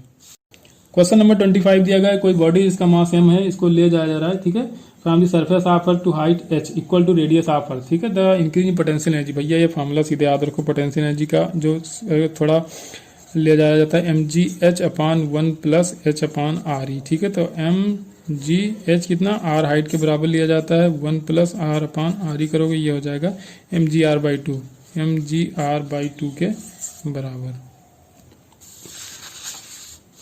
क्वेश्चन नंबर 26 है, ये भी घिसा पिटा क्वेश्चन, ये हम करा चुके हैं, ठीक है। कोई जियो स्टेशनरी सैटेलाइट है जो अर्थ से 6r के हाइट पे है, ठीक है, r यहाँ पे क्या है, जो रेडियस ऑफ अर्थ है वो है, और कह रहा है कि यहाँ पे टाइम पीरियड उसका बताना है उस सैटेलाइट का, जो कि साइड पे 2.5r के बराबर है, ठीक है। तो t² होता है r³ के बराबर, ठीक है। तो यहाँ पे T2/T1 जो हो जाएगा R2/R1 की पावर 3/2 हो जाएगा, तो R2 2.5r दिया प्लस r, क्योंकि यहाँ पे सरफेस से दिया था, हमको सेंटर से लेना होता है, तो 6r प्लस r करोगे, यहाँ पे करोगे 3/2, ऊपर हो जाएगा 3.5r, नीचे हो जाएगा 7r, तो 3.5 से 7 को क्या करो 1/2 आ जाएगा, ठीक है। तो यहाँ पे हो जाएगा 1/2 की पावर 3/2, ठीक है। अब यहाँ पे T2/T1 यहाँ पे मल्टीप्लाई करा तो T1 का, तो T1 होगा जियो स्टेशनरी सैटेलाइट मतलब 24 आवर। अब ये क्वेश्चन में दिया नहीं कि आपको पता होना चाहिए, तो यहाँ पे करोगे 24, तो 24 और ये हो जाएगा आपका 2√2 के बराबर, तो ये हो जाएगा 6√2 के बराबर, ठीक है। यहाँ पे क्या करोगे 12 इंटू 2 करोगे, ठीक है, तो 2 कैंसिल आउट हो जाएगा, फिर 6 इंटू 2 करोगे तो 2√2 कैंसिल करो तो 6√2 आ जाएगा, ये आवर्स में आएगा। क्वेश्चन नंबर 27 है, यहाँ पे कोई मास कैपिटल M दिया गया, इसको सस्पेंड किया गया किसी स्प्रिंग से, ठीक है। अगर एडिशनल मास स्मॉल m इसको ऐड कर दिया जाए और स्प्रिंग में जो फर्दर डिस्प्लेसमेंट हो x के बराबर जो है, तो कह रहा है दोनों मास कंबाइन है तो उनका ऑसिलेशन आपको बताना है, ठीक है। तो ऑसिलेशन के लिए अब kx इक्वल टू क्या हो जाएगा, mg के बराबर हो जाएगा, kx क्या हो जाएगा यहाँ पे mg के बराबर हो जाएगा, तो यहाँ से k निकालो तो k हो जाएगा आपका mg/x के बराबर, ठीक है। अब टाइम पीरियड की बात की जाए तो टाइम पीरियड होता है 2πm/k, तो m दोनों का रख दोगे, जब दोनों कंबाइन हो जाए तो m प्लस m कर दोगे, और यहाँ पे k की वैल्यू अभी आपने निकाला mg/x के बराबर, ठीक है। तो यहाँ पे करो mg/x करोगे तो x ऊपर चला जाएगा, बस आपका आंसर यहाँ पे सही हो जाएगा B। क्वेश्चन नंबर 28, कोई दो ब्लॉक यहाँ पे दिए गए, ठीक है, मास उनका स्मॉल m दोनों का है, ठीक है, स्प्रिंग कांस्टेंट k दिया गया जैसे फिगर में आपको दिख रहा है, ठीक है। अगर कह रहा था mass a is displaced to the left, mass a को लेफ्ट की तरफ और मास b को इसमें शायद राइट की तरफ कहा, हाँ राइट की तरफ डिस्प्लेस कर दिया और रिलीज कर दिया, तो assuming the collision to be elastic, और कोलिजन इलास्टिक है, the time period of the oscillation, time period आपको इस ऑसिलेशन का बताना है, ठीक है। तो अब इसके लिए देखिए, अब इसको अगर थोड़ा सा यहाँ डिस्प्लेसमेंट करोगे, यहाँ डिस्प्लेसमेंट को, तो यहाँ पे तो देखिए अब ये क्या है, ये इलास्टिक कोलिजन हो रहा है और सेम मास है दोनों का, तो क्या होगा वेलोसिटी एक्सचेंज होगी दोनों की, ठीक है। तो ये दोनों जितना मूव करेंगे, ये क्या करेंगे, ये इधर जाएगा, फिर ये इसी पॉइंट से, ये इसी पॉइंट से इधर जाएगा, और फिर ये दोनों लौट के यहीं आएंगे, तो ये पूरा होगा एम्पलीट्यूड, ठीक है। तो अगर यहाँ से यहाँ की बात की जाए तो कितना टाइम लगेगा, t/2 के बराबर लगेगा, तो टाइम पीरियड हमको t अगर चाहिए किसी एक का, तो t/2 जो टोटल यहाँ पे जो आपका मोशन हो रहा है, ठीक है, ऑसिलेशन जो यहाँ पे हो रहा है, तो टोटल टाइम तो ये t है, लेकिन यहाँ से इसको कितना टाइम लगेगा, ये t/2 ही टाइम लगेगा, ठीक है, यहाँ से यहाँ तक आने जाने में।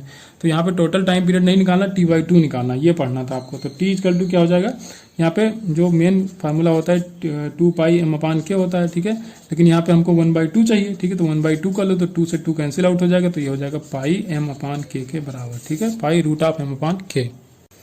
क्वेश्चन नंबर 29 कहा गया कि कोई लिक्विड है जो इजीली चेंज कर लेता है अपना शेप, बस सॉलिड चेंज नहीं करता है, क्योंकि भैया देखिए सॉलिड में जो फोर्स ऑफ अट्रैक्शन होता है मॉलिक्यूल्स के बीच में बहुत ज्यादा होता है, ठीक है, बहुत स्ट्रॉन्गर फोर्स होता है सॉलिड्स में, इसलिए वो अपना शेप आसानी से चेंज नहीं करते हैं। तो लिक्विड में फोर्स ऑफ अट्रैक्शन कम होता है, तो उसको जिस बर्तन में रखोगे उसी का आकार ले लेगा, लेकिन सॉलिड में ऐसा नहीं होता है, ठीक है।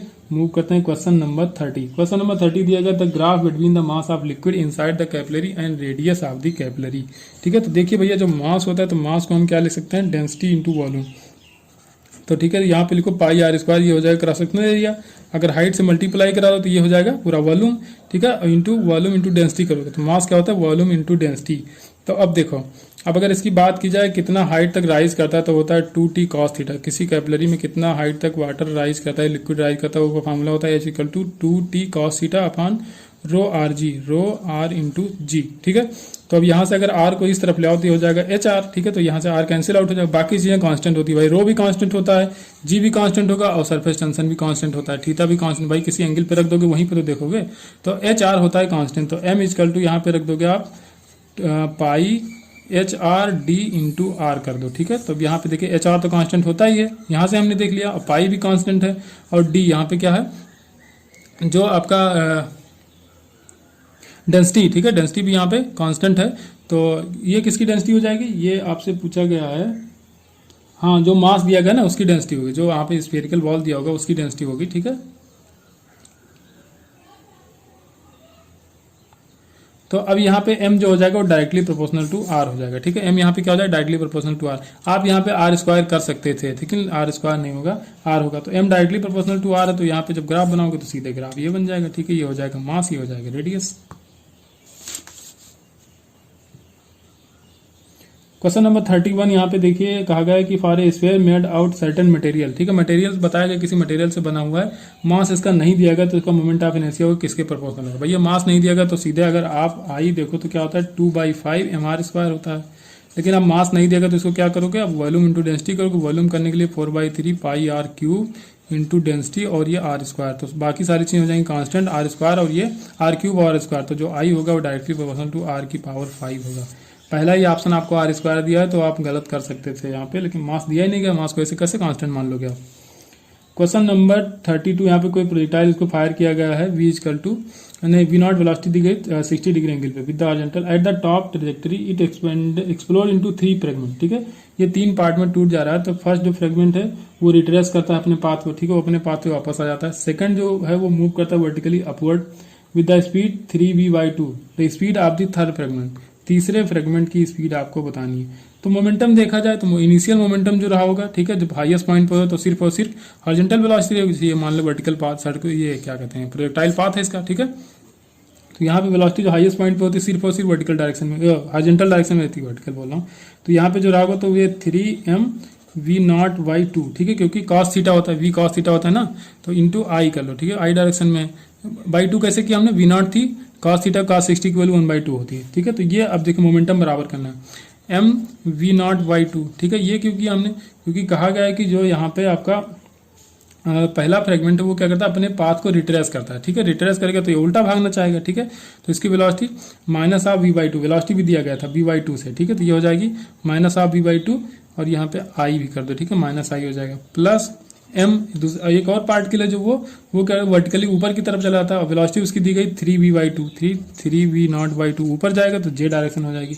और तीसरे का हम मान लेते हैं कि mb के बराबर है। ठीक है, mb का ये m होगा 3 क्या होगा 3 mb के बराबर है। अब यहीं से हमको v निकाल के मिल जाएगा। ठीक है, m आप चाहो तो कैंसिल कर दो यहाँ से कॉमन लेके, तो m और m कैंसिल आउट, तो यहाँ पे 3/2 i हो जाएगा और यहाँ पे है v/2 i, तो यहाँ पे माइनस करोगे तो यहाँ पे क्या हो जाएगा 4v0/2i। ठीक है, तो यहाँ पे हो जाएगा सीधे सीधे अगर v कैलकुलेट करोगे तो यहाँ पे आ जाएगा 4v0/2 इंटू आई माइनस 3v0/2 इंटू जे। ठीक है, तो अब इसका अगर मैग्नीट्यूड चाहिए तो मैग्नीट्यूड भी निकाल लेना, कोई दिक्कत नहीं, मैग्नीट्यूड निकालोगे तो v इक्वल टू आ जाएगा 5v0/2 के बराबर। ठीक है, क्वेश्चन नंबर 33 है, यहाँ पे कहा गया कोई पार्टिकल है जो मूव करता है with the velocity 1/10 of the light of.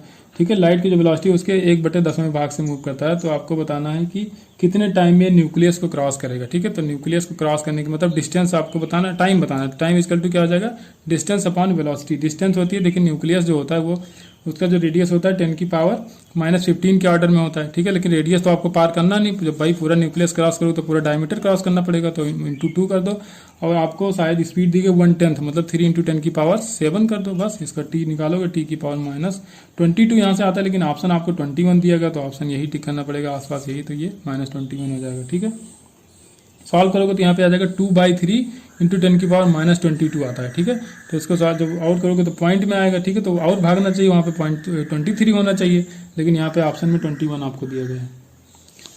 Question number 34, ठीक है, यहाँ पे कहा गया when hydrogen atom emit photon को इमिट करता है, ट्रांजिशन होता है जब 5 से 1 में, ठीक है। तो रिक्वायर्ड स्पीड आपको बतानी है यहाँ पे। तो रिक्वायर्ड स्पीड के लिए पहले हम यहाँ पे लैम्डा कैलकुलेट करें। तो लैम्डा का फॉर्मूला तो यही होता है, ठीक है। इसको रखोगे तो आर यहाँ पे करोगे 1 माइनस, यहाँ पे 1 से 5 में जा रहा था, ठीक है। तो 1/5 का स्क्वायर 25 हो जाएगा, तो ये आ जाएगा 24R/25। अब मोमेंटम क्या होता है इलेक्ट्रॉन, क्योंकि पार्टिकल नेचर वाला फॉर्मूला लगाओगे तो h/लैम्डा के बराबर होता है, ठीक है। और ये आपको दिया गया लैम्डा की वैल्यू आपको दी गई, ठीक है। 1/लैम्डा की वैल्यू ये दी गई यहाँ पे, ठीक है। तो यहाँ पे क्या करोगे 24R/, देखिए क्या हो जाएगा 25 के बराबर, ठीक है। अब इसको सॉल्व कर लेना, इसको बाई सॉल्व करो कैसे, आर की वैल्यू कितनी होती है, देखिए 24 इंटू 1.07 इंटू 10⁻7, एच की वैल्यू होती है 6.67 इंटू 10⁻34/25, ठीक है। इसको सॉल्व करोगे तो आ जाएगा 6.9 इंटू 10⁻27 किलोग्राम मीटर पर सेकंड के बराबर आ जाएगा, ठीक है। ये तो आ गई आपको न्यूमेरिकल वैल्यू मोमेंटम की, ठीक है। अब आपको चाहिए यहाँ पे वेलोसिटी, तो वेलोसिटी क्या हो जाएगी p/m, क्योंकि p क्या होता है mv के बराबर होता है, लेकिन जब v चाहिए तो p/m कर दोगे। p अभी आपने ये निकाला, ठीक है, m करोगे तो m की प्रोटॉन की जो होता है यहाँ पे प्रोटॉन या हाइड्रोजन एटम को, तो उसका मास कितना होता है 1.6 इंटू 10⁻27, ठीक है, -27 10⁻⁻27, तो ये लगभग 4 आता है, ठीक है। तो 4 मीटर पर सेकंड आ जाएगा। यहाँ से देख लो 10⁻⁻27 कैंसिल आउट हो जाएगा, यहाँ से पॉइंट हटाओ तो यहाँ पे 16 है, ऊपर 69 है, तो 16 4 जा कितना होता है 64 होता है, 65 तो पॉइंट कुछ और आएगा, लेकिन ऑप्शन में आपको दिया गया 4, तो 4 ही मान लो। क्वेश्चन नंबर 35 है, ये यहाँ पे जो आपको दिया गया है बाइंडिंग एनर्जी दिया गया, पर न्यूक्लियन दिया गया है एक्स, ए और बी का, ठीक है। आपसे पूछा गया कितनी एनर्जी रिलीज होगी, तो बाइंडिंग एनर्जी पर न्यूक्लियन दिया है तो इसको नंबर ऑफ न्यूक्लियन से मल्टीप्लाई कराओ, इसको कराओ मल्टीप्लाई, फिर टोटल एनर्जी जोड़ के इनिशियल एनर्जी से जो आप है तो उसको माइनस कर देना, ठीक है। जो फाइनल एनर्जी होगी उसको क्या करोगे, ये यहाँ पे जो फाइनल एनर्जी आएगी उसको इनिशियल एनर्जी से माइनस कर दोगे, तो यहाँ पे जो निकल के आ जाएगा 70 मेगा इलेक्ट्रॉन वोल्ट आएगा। भैया इसमें कैलकुलेशन ही मैंने किया नहीं, आप लोग करना चाहो तो कर लेना, ठीक है। कैलकुलेशन करना पड़ेगा, उसमें कुछ बताना है नहीं। क्वेश्चन नंबर 36 जो आपको दिया गया, कोई फोटॉन जिसकी एनर्जी एच न्यू इंसिडेंट होता है किसी सरफेस पे, फोटो सेंसिटिव मटेरियल है, तो वर्क फंक्शन एच न्यू हो, तो आपको यहाँ पे ऑप्शन दिए गए 4। Kinetic energy of all emitted electron H new, नहीं सबकी एनर्जी थोड़ा ना एच न्यू के बराबर होगी, ठीक है, क्योंकि काइनेटिक एनर्जी का जो फॉर्मूला होता है क्या होता है एच न्यू माइनस φ0। अब भैया जिसकी वर्क फंक्शन जितना ज्यादा होगा, ठीक है, उसकी काइनेटिक एनर्जी उतनी कम होगी। तो सारे इलेक्ट्रॉन जो यहाँ पे इमिट होते हैं सबकी एनर्जी सेम नहीं होगी, एच न्यू के बराबर क्यों होगी, क्योंकि यहाँ से वर्क फंक्शन तो माइनस हो ही जाएगा, ठीक है। तो the kinetic energy of all emitted electron is H new minus H new, ठीक है। यहाँ पे कहा गया है कि जो यहाँ पे होगा H new minus new not, क्योंकि यहाँ जो φ0 है इसको लिख सकते हो एच न्यू नॉट। तो फिर वही बात कि सबकी एनर्जी सेम नहीं, किसी की एनर्जी ज्यादा होगी, किसी को ज्यादा एनर्जी चाहिए तब वहां से निकलेगा, ठीक है। तो बाइंडिंग एनर्जी अलग अलग होती है ना सबकी, तो जो जितना एनर्जी उसको चाहिए होगा उतना मिल जाएगा, उसके बाद निकलेगा, तो अलग अलग एनर्जी के फोटॉन वहां से इमिट होते हैं, ठीक है। तो सी ऑप्शन यहाँ पे दिया गया था kinetic energy of fastest emitted electron. हाँ ये बात सही है, जो फास्टेस्ट इलेक्ट्रॉन होगा उसकी एनर्जी इसी के बराबर होगी, ठीक है, क्योंकि इससे ज्यादा एनर्जी आप दे ही नहीं सकते। जब से सबसे ज्यादा वाला होगा वो इतनी एनर्जी के साथ निकलेगा, बाकी तो उससे कम ही होंगी, ठीक है। इससे कम होंगी, इसके बराबर होंगी, लेकिन इससे ज्यादा नहीं होगा, तो ये ऑप्शन आपका सही हो जाएगा। क्वेश्चन नंबर 37 है, we wish to observe an object which is 2.5 angstrom in size, minimum energy of photon that can be, ठीक है। मिनिमम एनर्जी आपसे पूछा गया, तो E = एच न्यू लगाओ, ठीक है। तो यहाँ से ऐसे भी कर सकते हो, या तो एनर्जी के लिए आप क्या करोगे, यहाँ पे वेवलेंथ मान, ठीक है, जो दिया गया है वेवलेंथ 2.5 एंगस्ट्रॉम दिया गया है, तो उसको क्या करो 12,400 से डिवाइड, 12,400 को अगर वेवलेंथ जो एंगस्ट्रॉम है उससे डिवाइड करो तो इलेक्ट्रॉन वोल्ट में एनर्जी आ जाती है, तो ये आ जाएगा आपका 5000 इलेक्ट्रॉन वोल्ट, या 5 किलो इलेक्ट्रॉन वोल्ट लिख सकते हो। क्वेश्चन नंबर 38 देखिए, यहाँ पे गेट दिया गया है, ठीक है, और आपसे पूछा है कौन सा गेट, तो यहाँ से आएगा A0, यहाँ से आएगा V0, ये है आपका नैंड गेट, ठीक है। तो ये नैंड गेट के लिए A0 डॉट ऑफ V0 पूरे के पावर नॉट, क्योंकि यहाँ पे फिर से नॉट लगा, तो यहाँ पे बार और बार दोनों हो जाएंगे कैंसिल, तो ये पे आ जाएगा A+B, मतलब कि ये हो जाएगा आपका R गेट। क्वेश्चन नंबर 39 यहाँ पे देखिए बताना है आपको कि डोपिंग के लिए पूछा गया, क्वेश्चन डोपिंग के लिए है, तो यहाँ पे इमीटर जो होता है वो हाईली डोप्ड होता है, ठीक है। डोपिंग का ऑर्डर पूछा है तो इमीटर हाईली डोप्ड होता है, उसके बाद कलेक्टर हो तो सबसे कम डोपिंग होती है बेस की, ठीक है। तो पहला ऑप्शन यहाँ पे करेक्ट हो जाएगा, emitter is more highly doped than collector. Question number 40 यहाँ पे करंट पूछा गया, तो कोई करंट नहीं होगी, क्योंकि यहाँ पे अगर ध्यान से देखो तो ये रिवर्स बाइसिंग कंडीशन है, ठीक है। ये आपका P है और ये है N जंक्शन, ठीक है। तो PN जंक्शन है यहाँ पे, तो P अगर पॉजिटिव होगा, ठीक है, विद रिस्पेक्ट टू N तभी होता है फॉरवर्ड बाइसिंग, तभी करंट फ्लो करेगी। तो यहाँ पे है 2 वोल्ट, यहाँ पे है 5 वोल्ट, तो 2 माइनस जब 5 करोगे P माइनस एन करोगे या वीपी माइनस वी एन करोगे तो यहाँ पे आ जाएगा 2 - 5, तो यहाँ पे आ जाएगा -3, जब माइनस आ गया हो जाएगा रिवर्स बायसिंग में कोई करंट फ्लो नहीं होती है। क्वेश्चन नंबर 41, इसमें भी कुछ नहीं, यहाँ पे देखिए बस ये भी गेट का क्वेश्चन है। यहाँ पे देखिए नॉट गेट तो यहाँ पे हो जाएगा ए नॉट, यहाँ पे निकलेगा बी नॉट, यहाँ पे लगाया गया फिर नॉट गेट, तो ए नॉट प्लस बी नॉट का ऊपर फिर से नॉट लगाओगे तो ए डॉट बी, मतलब कि एंड वाला जो भी एक्सप्रेशन आएगा वो आएगा। तो आपसे इनपुट जो ये दिए गए हैं, आपसे आउटपुट ग्राफ पूछा गया, ठीक है। तो आउटपुट ग्राफ यहीं पे हम बना लेते हैं। पहले इनपुट दिया गया 1 और 1, ठीक है, ये रेफरेंस लेवल है, यहाँ पे ये रेफरेंस लेवल है, तो यहाँ पे क्या दिया गया 1 और 1 दिया गया, ठीक है, ये पॉजिटिव है ना, तो 1 और 1 दिया गया, तो 1.1 तो ये आ जाएगा 1, मतलब जब आपका ग्राफ शुरू होगा तो ऊपर से शुरू होना चाहिए, ठीक है। अगर इसके लेवल में बनाओ तो यहाँ से शुरू होगा, ठीक है। तो ये आ गया आपका 1 डॉट। अब यहाँ पे 0 और 0 दिया, तो 0.0 तो यहाँ पे आ जाएगा 0, ठीक है। फिर यहाँ पे क्या है 0 और 1, तो 0 और 1 का 0 1 रखोगे तो फिर से 0, तो यहाँ पे 1 हो गया, फिर से ये 0, तो दूसरा आ जाएगा फिर से 0, ठीक है। थोड़ा सा यहाँ देख लो, अब ये हो गया। अब यहाँ पे देखना है तो ये फिर 0 ये 1, ठीक है। पहले क्या था ये 0 0, फिर ये क्या हो गया 0 और ये 1, तो ये 0 और 1 फिर से 0। अब यहाँ पे देखो तो ये हो जाएगा आपका 1, ये हो जाएगा 0, तो फिर 1.0 तो फिर से 0, तो ये फिर 0। अब यहाँ पे देखो 1.1, तो 1.1 का 1 होगा, तो फिर यहाँ पे पहुंचेगा। तो ये वाला जो ग्राफ है आपको पहले ऑप्शन में दिख रहा है, ठीक है। तो यहाँ पे पहला ऑप्शन ए करेक्ट हो जाएगा। क्वेश्चन नंबर 42, कोई पीस ऑफ ग्लास है यहाँ पे रखा गया है पेपर प्लेन के ऊपर, ठीक है, डिफरेंट कलर्स के हैं। तो पूछा गया the letter of the which colour will be rise maximum. तो जो शिफ्टिंग का फार्मूला होता है वो होता है H delta x equal to H bracket में 1 - 1 अपान म्यू, ठीक है। तो जो म्यू होता है आपका वो होता है 1 अपान लैम्डा के बराबर, तो यहाँ पे 1 अपान लैम्डा रखोगे तो लैम्डा ऊपर चला जाएगा, तो लैम्डा ऊपर, तो मतलब जिसका लैम्डा ज्यादा होगा उसका शिफ्टिंग सबसे कम होगी। तो यहाँ पे मैक्सिमम शिफ्टिंग शायद पूछी गई, the letter of the which colour will be rise maximum. तो मैक्सिमम शिफ्टिंग किसकी होगी, जिसका ये लैम्डा मिनिमम होगा, क्योंकि लैम्डा अब यहाँ पे 1 अपान लैम्डा करोगे तो लैम्डा चला आएगा ऊपर, तो 1 - लैम्डा, तो लैम्डा अगर ज्यादा होगा तो ये टोटल वैल्यू कम आएगी, तो जिसकी वेवलेंथ सबसे कम उसकी राइजिंग सबसे ज्यादा होगी। तो यहाँ पे वायलेट कलर की वेवलेंथ, क्योंकि विवग्योर से देखो तो क्या होता है, विवग्योर में देखो तो वायलेट का जो वेवलेंथ होता है सबसे कम होता है, रेड कलर का सबसे ज्यादा होता है। क्वेश्चन नंबर 43, यहाँ पे रिफ्लेक्टिंग एंगल ऑफ प्रिज्म आपको 60 डिग्री दिया गया है, minimum deviation 30 degree, angle of incidence पूछा गया है। तो म्यू का फार्मूला अगर आपको याद हो तो यहाँ पे क्या होता है डेल्टा मिन प्लस a/2 अपान साइन a/2।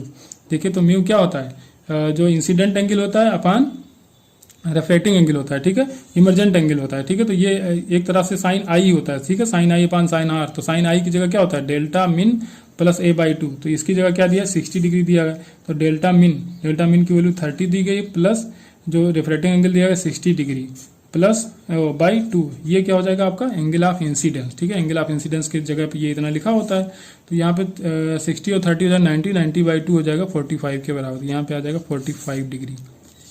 क्वेश्चन नंबर 44, ये भी अच्छा क्वेश्चन है, correct relation between the angle of diffraction phi and the glancing angle theta, ठीक है। ये क्वेश्चन हम लोग कर चुके हैं शायद, ठीक है। तो यहाँ पे देखिए अब ये एंगल ऑफ इंसिडेंस है आपका, तो ये पूरा आपको फाई दिया गया, तो जितना एंगल अब यहाँ पे ये क्या होगा 5/2, क्योंकि ये दोनों सेम होते हैं, ठीक है। जितने एंगल पे ये आएगा उतने पे जाएगा, रिफ्लेक्शन भी उतने पे होता है, तो 5/2 ये 5/2, ये टोटल होना चाहिए 90, तो 90 इक्वल टू क्या हो जाएगा 5/2, ये हो जाएगा एंगल ऑफ डिफ्रैक्शन, ये एंगल ऑफ ग्लैंसिंग थीटा, ठीक है। तो आपको क्या चाहिए यहाँ पे थीटा चाहिए, तो थीटा इक्वल टू क्या हो जाएगा 90 - 5/2, ठीक है, कुछ नहीं।